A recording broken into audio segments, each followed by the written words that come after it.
রাজশাহী বিশ্ববিদ্যালয় থেকে যুক্ত হচ্ছেন সহকর্মী মুস্তাফিজুর রহমান।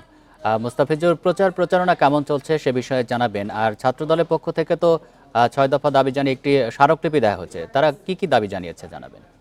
বান্ডেল থাকলে প্রতি সেনমানিতে টাকা বাঁচবে। বিকাশ সেনমানি বান্ডেল কিনে জিতুন প্রতি লেনদেনে।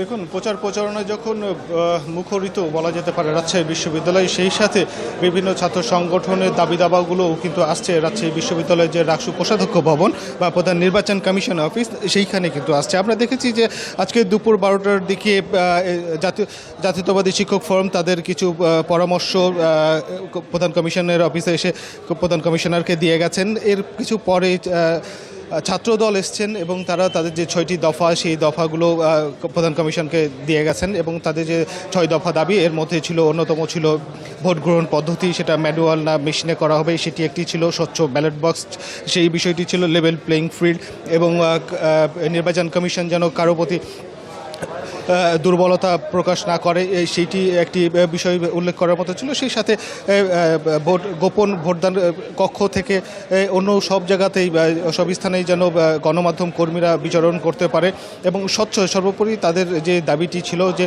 স্বচ্ছ নির্বাচন যেন অনুষ্ঠিত করতে পারে নির্বাচন কমিশন, যেন কোনো গোষ্ঠী বা কোনো গ্রুপের যেন চাপে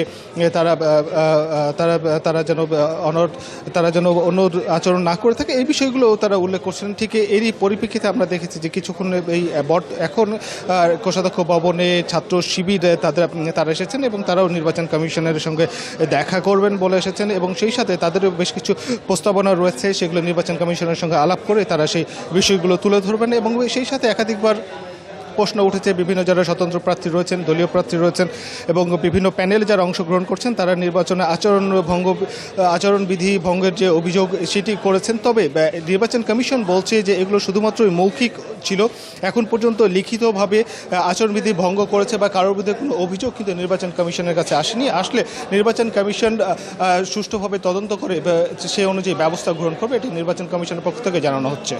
এ ছিল রাজশাহী থেকে সর্বশেষ। বিশ্ববিদ্যালয় থেকে জানাচ্ছিলেন সহকর্মী মুস্তাফিজুর রহমান।